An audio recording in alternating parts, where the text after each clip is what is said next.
Suspense.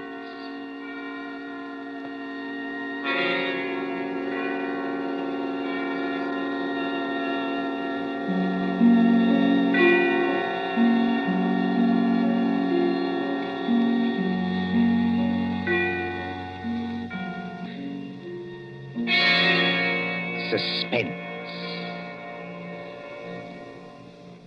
For Suspense, tonight we present Menace in Wax by John Dixon Carr.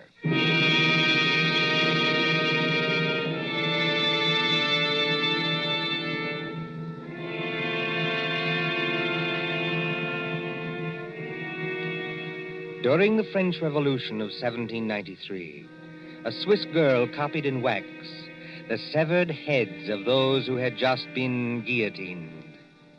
She married a Frenchman named Tussaud and came to London, and she founded Madame Tussaud's Waxworks.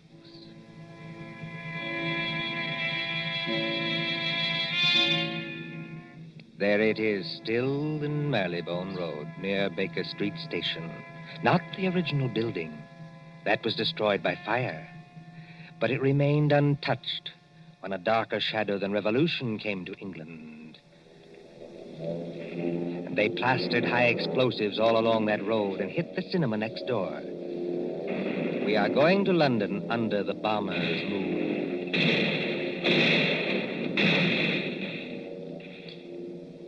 Late one night in March of 1941, a young man hurried up to the great glass doors of Madame Tussaud. Hey, open up here. Isn't there a night watchman around this place?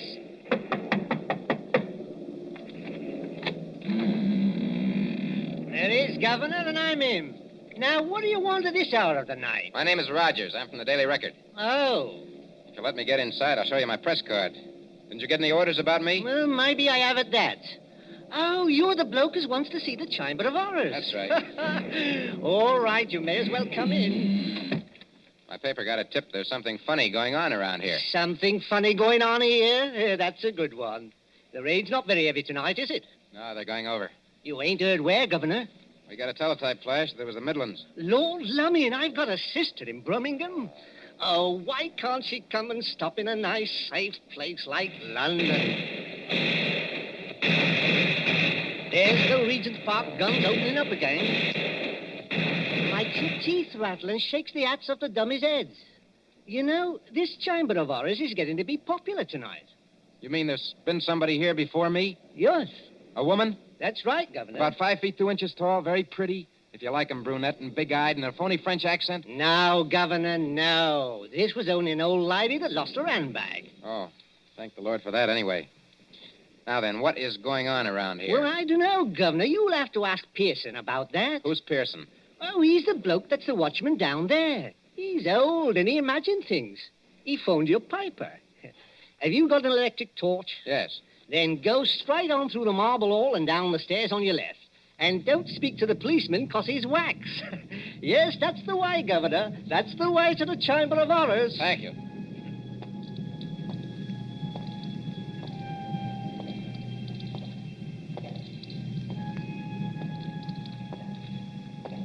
Pearson? Hello, Pearson. Pearson? Yes, sir. Huh? You're looking for me. Oh, gee, I didn't see you there. I must have thought you were one of these wax dummies. Ugly dim light, isn't it? Yes. Rogers is my name. I'm from the Daily Record. Oh, yes. I'm glad you came over. I phoned your paper myself. Maybe I'm just imagining things, but... Oh, I don't blame you. This place would make anybody nervous, especially during an air raid. Well, sir, it's all right as long as you don't get to imagine they're watching you. Oh, and do you? Oh, yes. Sometimes. That's the gambling group in the center there. Uh-huh. What's that thing over there? That's the famous guillotine. Oh, wait a minute, old boy. You're not trying to tell me that's the original guillotine. No, that was burnt in the fire. Madame Tussaud bought it from Sanson, the executioner. Let me tell you something, Mr. Rogers. What? Years ago, this is straight. A young French woman came in here. There was nobody else in the place. She thought 'twould be great fun to say she'd put her neck in the same guillotine as Marie Antoinette. So she climbed up on that platform. She snapped the little wooden collar down round her neck, shutting herself in. All of a sudden, she realized she didn't know which spring controlled the collar and which spring controlled the knife. Oh, good Lord, she didn't. No. But they say she went crazy. They say she screamed and screamed. What's that? I'm sorry. I didn't mean to scare you, but sweet mama, I'm so scared myself I cannot help it. Susie. Oh, no, not Susie. Susie? You make it so it rhyme with floozy. That is not nice. Why, you little devil. I ought to turn you across my knee. What are you doing here? And will you forget that French accent? You're driving me crazy. You know this young lady, sir? Do I? She works for my paper. She's haunting me. Oh, Bert, that's not nice. I like the way I talk. I only try to give you ideas. It's just what I mean. Now take your arms from around my neck. She's French, sir. Her mother came from New York, like I did. She's got some funny ideas, accents, and disguises. So I dress up as an old lady, and I come along, too. That is clever, no? Definitely no. But I go into what I think is the ladies' room, and there is Jack the Ripper. I'm so scared I almost kick the ghost. Whatever else you do, miss, for the love of heaven, put out that cigarette. It is not permitted? It is what they are most afraid of in this place. Fire. If you vouch for this young lady, Mr. Rogers... I don't vouch for anybody. But go on now. What's all the mystery here at Madame Tussaud's? You see the group over there? It's called the Gamblers. That 3 men and a woman in 18th century costume sitting around a table playing cards? Yes. And about once a week, when the lights are out... Yes? Those dummies do play cards.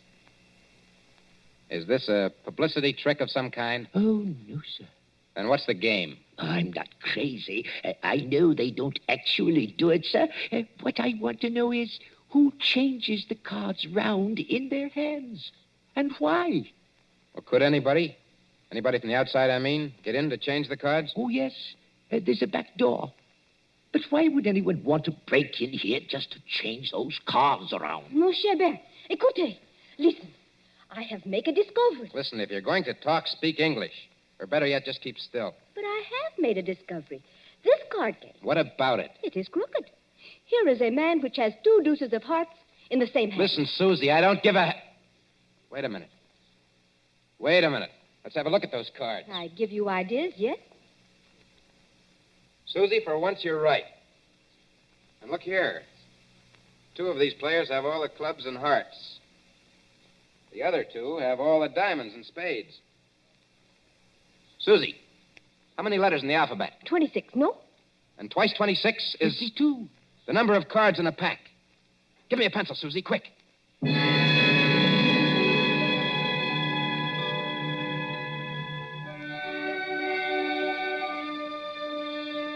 The War Office, Whitehall. MI5, headquarters of military intelligence. There next morning in the map room used as an office by Colonel Warrender. Mr. Rogers, I am a busy man. I appreciate that, Colonel Warrender. Anyhow, sit down. Thank you, sir. Now, what's all this? These cards you claim form a code, is that it? Yes, sir. Now, look, sir. Let each letter of the alphabet represent a card in clubs and hearts. That's 26. And then? And then when you get to the middle of the message, switch the alphabet over to diamonds and spades. Then you won't keep on repeating. Now, will you read what I've got written on this piece of paper? Jack of diamonds, Q. 3 of clubs, F. Well, that doesn't seem to mean much. Oh, never mind the cards, Colonel. Just read the letters.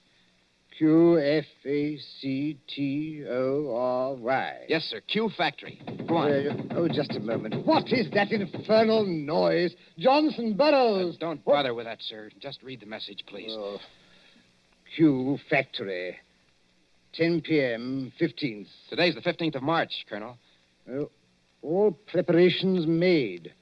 Use dive bombers. I see. This message was left openly. So openly that nobody ever noticed it. Yes, the trick's been tried before. No contacts, no gatherings, no letters that might be intercepted. A whole spy ring could walk through that wax museum and read the message without being seen. You newspaper men trying to teach me my job? Oh, I'm sorry, sir. I only... No, go on. Well, don't you see? 3 or 4 little boats with portable wireless sets go down the Thames estuary. When they're beyond pursuit, they send that message by radio. Somebody listens. And it's no secret in Fleet Street, sir, that Q Factory is out in the wilds of Gloucestershire. It's no secret anywhere. And that we're making the Shaftesbury bomber out there. So tonight, unless we do something about it, they're coming over and bomb Q Factory to blazes. That's impossible. Why? Or can't you tell me? I can tell you this much. Yes, sir? Q Factory is so well hidden that even our own pilots can't find it from the air. That's one objection to this message. Any other objection? Yes, this talk about dive bombers. Dive bombers in a night attack? What's the good of a dive bomber if he can't see its objective? Well, suppose somebody showed a light. He'd be shot dead as soon as he showed it. Every inch of country for a quarter of a mile round the factory. A quarter of a mile, Mr. Rogers, is patrolled day and night. Well, just the same, they're going to have a try at it, sir. How? I don't know how. Then, if you'll excuse me, Mr. Rogers... Well, listen, Colonel Warner, will you give me a pass to go down there to the factory? Certainly not. No one's permitted to go there except the workers. How is the place defended? There's a night fighter station nearby, and several batteries of 4 3.7 guns. Then give me a pass to the fighter station or to the gun post. That's a legitimate newspaper request. Well, I might manage a pass to one of the gun posts here. Then you'll do it? Well, what on earth is that infernal row? It sounds like somebody locked up in a coat cupboard. Yes, as a matter of fact, Colonel, it is somebody locked up in a coat cupboard. A young lady, so-called. A young lady? Who locked her up? I did. And just what the devil do you mean, sir, locking up people in coat cupboards in the War Office? Well, she's a bit excitable, Colonel. I thought that she'd better not see you. Oh, thanks for the consideration. There's just one other favor I'd like to ask. As well? If she asks you for a pass, don't give it to her. Don't give it to her under any circumstances. What's her name? Susie Dubois. You're rather too late for that, young man. The Public Relations Office granted her a pass 2 hours ago. What? Oh. A woman to an anti-aircraft battery? This is what we call a mixed battery. Women on the guns as well as men. She said it would make a good human interest story for the press. I must say I agree with her. One moment, Mr. Rogers, before you go. Yes, sir. That gun post is fully 2 miles from the factory. You can go there, but if you take one step further, you'll be shot on sight by our guards. I warn you. I'll be careful, Colonel. I'll be careful.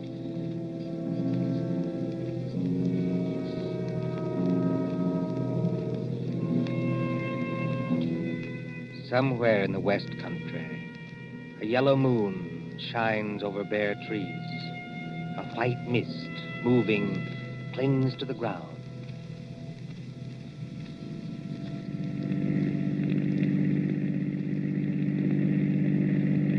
Susie, are you sure we're on the right road?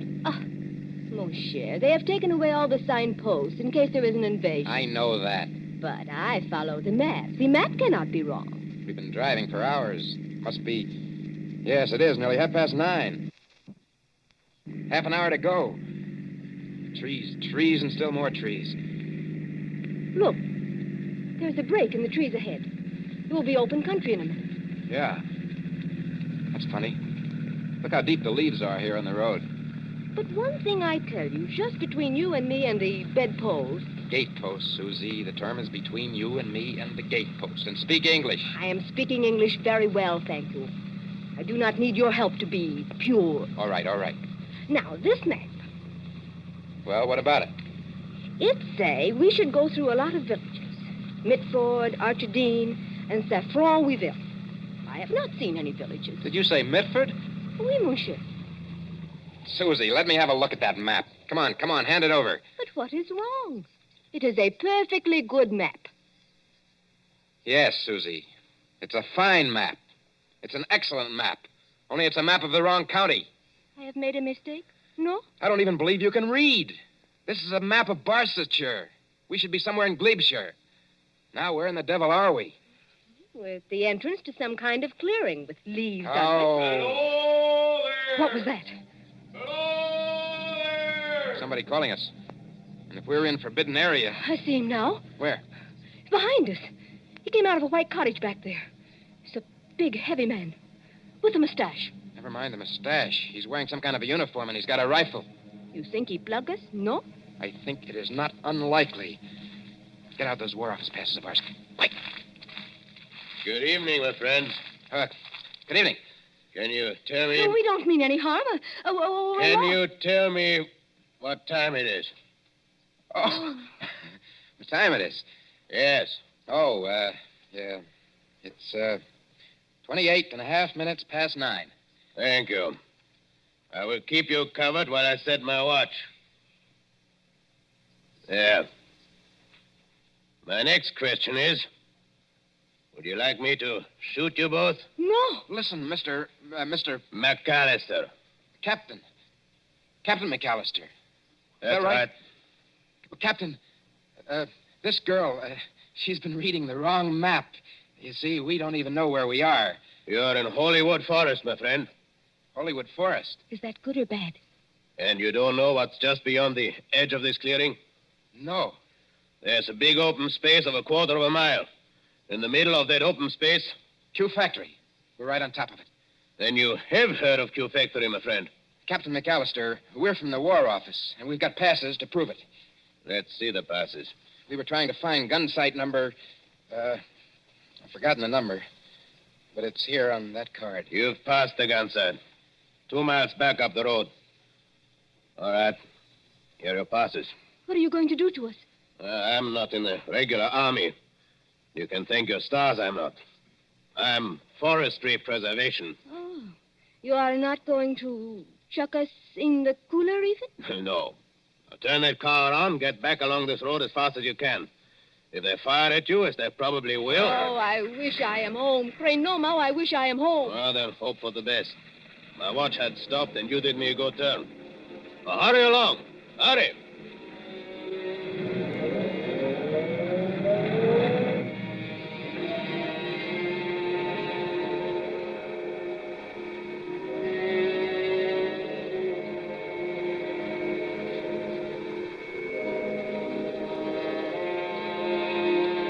Gun sight of heavy attack battery. 4 3.7 guns against a moon growing clear white. White as the concrete emplacements, sealed against light where the crews, men and women, sitting, waiting. Well, sir, glad to have you both here. But this idea of yours about dive bombers attacking a blacked-out factory in the middle of a forest is rather fantastic, don't you think? Well, I admit it doesn't make much sense, Captain Bronson, but I have a hunch that I'm right. Well, glad you and Miss Susie drove out. Don't see many strangers. Frightfully boring. Nice country, of course, good air and everything, but dull. Dull as ditch water. What's that? Only some of the lads and lasses inside. Like to walk along the emplacement here? Oh, is that allowed? Oh, certainly, old boy. Why not? Bright moon tonight, isn't it? Yes, bomber's moon. We nearly get shot on our way here. Quiet, Susie. We're not supposed to have been there. If I nearly get shot, I am going to say I nearly get shot. It was a man which is called, McAllister. Oh, old Mac. Huh? Very decent sort, Mac. He's a tree doctor. A what? Tree doctor. Got to have wood, you know. But trees start to die. Mac goes round the edge of the clearing and smears them with stuff to keep them well. How did you come to meet him? Well, the fact is, we nearly got as far as the factory tonight. Oh, then you were lucky to get back alive. There weren't any barrage balloons over the factory, I noticed. Hardly, old boy. They wouldn't advertise, would they? With balloons in open country? And if the Germans did use dive bombers? Oh, they're not coming, old boy. Just make up your mind to that. I wonder if you'll say so at 10 o'clock. But it is 10 o'clock. It's just 10 now. Well, it can't be. We drove here like blazes. It was only 9:30 then. Well, then your watch must be very slow, old boy. No, I'm afraid you're wrong. I've never seen it quieter. Cold tonight, very dry for March. Look all around you. Moonlight, open country, not a sign of life in it. Quiet, peaceful, and silent as the great... What was that? By George, I think we've got some visitors. I think we're going to see some fun. Enemy planes approaching south-southwest. Action stations. Enemy planes approaching south-southwest. Now do you believe me? Better stand back, old boy. Operation crew's coming on. I said, now do you believe me? I want you to watch these girls work. They do everything, you know, except actually fire the guns. Now, keep your hair on, old boy. Susie, he still can't see it. Oh, they'll only be going over You think so? Oh, yes. We sometimes get a crack at them when they're making for Bristol. Standing by for action. Standing by. Listen.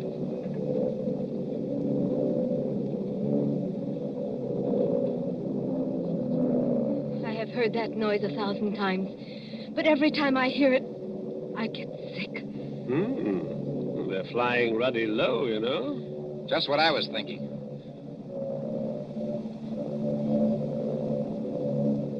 Spotter! Spotter! Any identification? Junkers, 88. Dive bombers.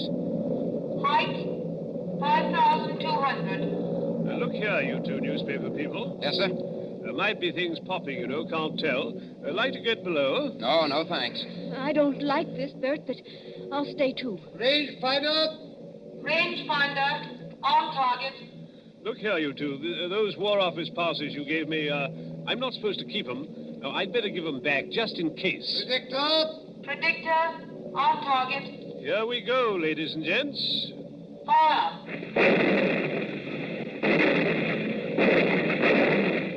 Stand by. Predictor on target. Fire. Stand by.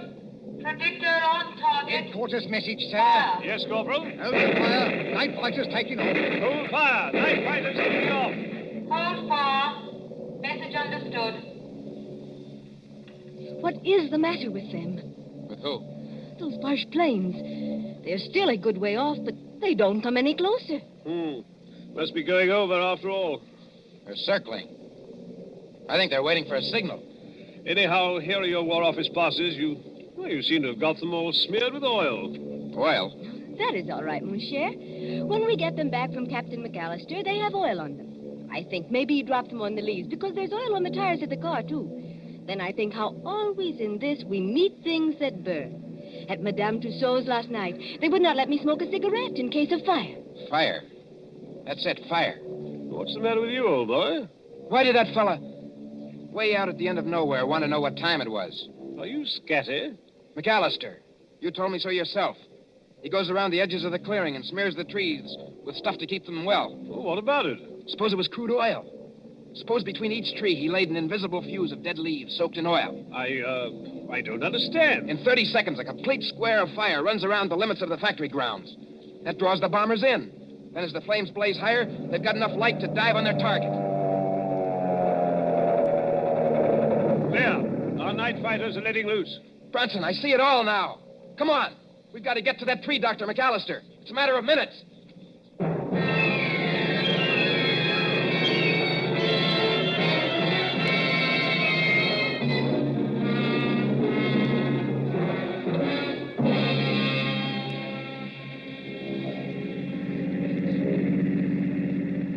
Susie, is Branson following in the car behind us? Yes, he's following, and men with rifles. We've got to get to McAllister's cottage. This McAllister... I'll bet you 10 to 1 the real McAllister's either dead or tied up in that cottage. The fellow we saw was an imposter.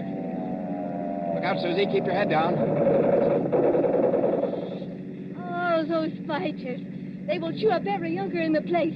They have not got the chance of a snowshoe in heaven. No, Susie, not a snowshoe in heaven. You mean a... I know you are English at a time like this. What I cannot understand... Look out!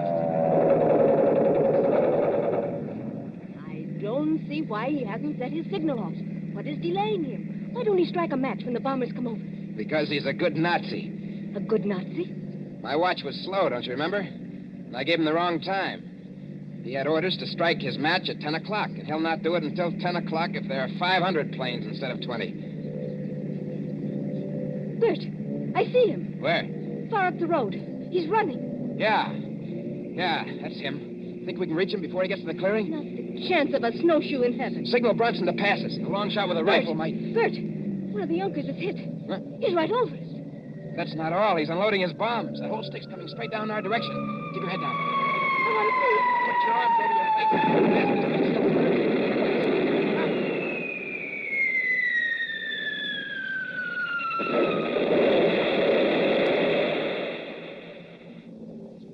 Are you all right? I don't feel hurt. This is a dirt road. The bomb sank too deeply before it exploded. We didn't catch the blast. Come on, Susie. McAllister was just ahead of us. Come on, let's get out. We can't drive any farther. This road is full of bomb craters. Wait a minute, Susie. There's McAllister. He is dead. Yes, Susie. Killed by a Nazi bomb. Look, on the ground. What are those 2 white cards? Oh. They're all smeared with oil. Must have fallen out of McAllister's pocket just before he got hit. Let's see. What do you know? What are the cards, Bert? 2 tickets for Madame Tussaud's waxworks. I'm afraid our friend's never going to get to use them. Not the chance of a snowshoe in heaven.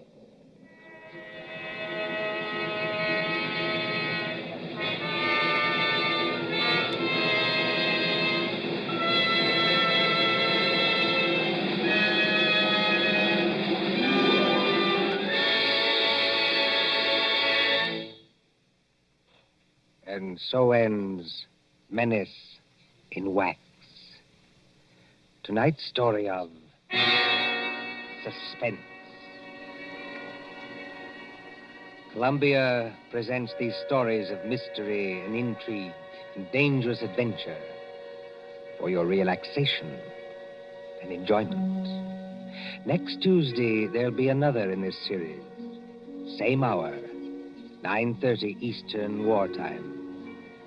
William Spear, the producer.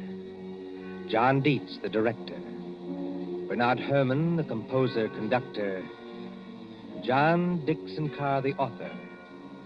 Our collaborators on Suspense.